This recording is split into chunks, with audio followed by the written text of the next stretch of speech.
বাচ্চারা খাবারের স্বাদ পায় চোখ দিয়ে। রঙিন খাবার তাদের কাছে খুবই প্রিয় হয়। তো হ্যালো এভরিওয়ান, আসসালামু আলাইকুম। আশা করি সবাই অনেক অনেক ভালো আছেন। আলহামদুলিল্লাহ আমিও ভালো আছি। কীভাবে এই সুন্দর রঙিন নাস্তাটা বানিয়ে দিলাম, খুব সাধারণ থেকে অসাধারণ করে তুললাম, সেটাই আজকের ভিডিওতে থাকবে। তো প্রথমে এখানে আমি একটা রুটি নিয়েছিলাম, তার সাথে নিয়েছিলাম একটা ডিমের সাথে পেঁয়াজ কুচি, টমেটো কুচি, শসা কুচি, আর দিয়েছিলাম চিড়ে রাখা কয়েকটা ক্যাপসিকাম। এগুলো কিন্তু আমার ফ্রোজেন করে রাখা ছিল। তার সাথে একটু লবণ দিয়ে সুন্দর করে এটা মেখে নিতে হবে। একদম ভালোভাবে ফাটিয়ে নিতে হবে যাতে পেঁয়াজ, টমেটো আর ক্যাপসিকামের সাথে ডিমটা একদম মিশে যায়। তারপরে কড়াইতে অল্প একটু তেল দিয়ে আমি ডিমটা ভেজে নেব।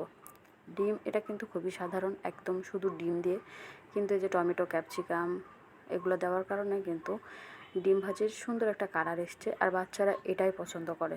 এভাবে কিন্তু টুকটুক করে বাচ্চাদেরকে ভেজিটেবলও খাওয়ানো যায়। এটা বিভিন্ন ভেজিটেবল দিয়ে যদি ডিমটা আমি ভাজি করতাম, তাও কিন্তু বাচ্চা বুঝতে পারতো না, কিন্তু খুব মজা পাইতো। কারণ ওরা যে কোনো খাবারের স্বাদ কিন্তু চোখ দিয়েই নেয়, কারণ দেখতে ভালো লাগলেই মনে করে এটা খুব ভালো।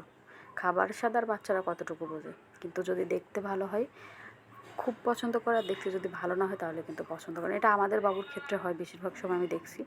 তো আপনাদের কার কার ক্ষেত্রে আমি জানি না। তো আমি ডিমটা খুব সুন্দর করে ফোল্ডিং করে ভেজে নিয়েছি, আর আমি কিন্তু ঢেকে ভেজে নিয়েছিলাম, কারণ ক্যাপসিকামটা যেন একটু নরম হয়ে যায়। তারপরে এই তো সুন্দর করে রুটিটা কেটে তার মধ্যে দিয়ে আর অল্প একটু সসেস দিয়ে, এরা সসেসটা কিন্তু নিজে হাতে বাসায় বানানো, আর এটা দেওয়ার পরে দেখেন কালারটা একটু বেশি ভালো লাগতেছে, যার জন্য বাবু এটা খুব পছন্দ করছে।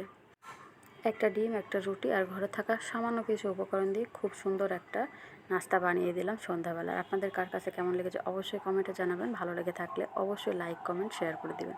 ধন্যবাদ সবাইকে।